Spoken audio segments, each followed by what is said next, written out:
narito na naman tayo para sa isang napaka-sweet at nakakakilig na love story nila Kalingap Edu at Ate Viancy. Tulad mo ay aking makilala. Para sa pagpapatuloy ng ating love story ay masasaksihan natin ang photoshoot ng EDC Love Team. Sobrang nakakakilig nga ang kanilang photoshoot dahil ngayon lamang nila na-try ang ganitong concept. Kung dati ay talagang parang pa-sweet-sweet lang, ngayon ay astig talaga ang kanilang motif sa araw na ito para sa kanilang photoshoot. Nakakakilig ang kanilang mga moments dahil kitang-kita kung gaano kalakas ang chemistry ng isang EDC Love Team. At ang mga nangyari nga dito ay talaga namang hindi makakalimutan ng kanilang mga supporters at may bago na nga silang mga gagamitin para sa mga posting at mga tarpaulin para sa EDC Love Team. Ang nais ko lang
Hindi talaga nagpapahuli si Ate Viancy dahil sobrang ganda nga nito. Sabi pa ni Kalingap Rab ay hindi daw talaga siya mahirap ayusan dahil sobrang ganda niya nga daw talaga at wala ka nang hahanapin pa. Hindi ka mahihirapan sa pagbibihis sa kanya dahil bukod sa maganda siya, maganda rin ang kanyang katawan at bagay na bagay sa kanya ang kanyang suot.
Habang nagpo-photoshoot ang dalawa ay hindi talaga tinatantanan ni Kalingap Edu ng biro si Ate Viancy. Kaya naman ang kanilang photoshoot set ay talagang puno ng katatawanan at kilig. Kaya dahil sa mga biro ni Kalingap Edu ay talagang nakakalma si Ate Fiancee at kinikilig lamang siya at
bagay din pala sa love team na ito ang ganitong mga concept dahil kung dati ang kanilang mga concept ay parang sweet love lamang, yung mga tipong kalmado lamang ang kanilang mga posing, ngayon ay talagang sobrang astig dahil may pinantahan pa talaga silang set na parang inarkilahan pa nila ito at kitang kita ang ganda ng mga kulay na nagko-complement sa kanilang dalawa. The sea, there's too many voices talking back at me. There are a lot of choices waiting to be made. Too many choices making me afraid. Dreams are not the same for me. Standing by the shore, while you're on the open sea, cannot take this anymore. The dreams are not the same for me. Standing by the shore, while you're on the open sea, cannot take this anymore.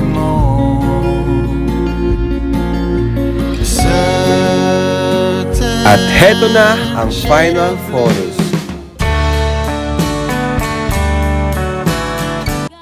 Dahil nga dito ay paniguradong mas magiging close na naman ang love team na ito.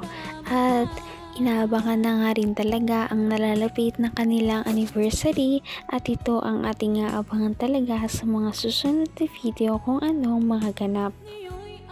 At malalaman na din natin kung ano ang mga updates sa buhay ni Ate Fiancee sa kanilang bahay. Napaka-sweet talaga nila at napakabait ng tambalang ito kaya maraming sumusuporta. Kaya naman sana ipatuloy natin silang suportahan at mahalin si Fiancee, si Kalingap Edu at ang Kalingap team. Yun lamang at maraming salamat sa panonood. Abangan natin kung magkakatuluyan ba talaga si Kalingap Edu at Fiancee. Hanggang sa muli! Bye! Ngayon'y abot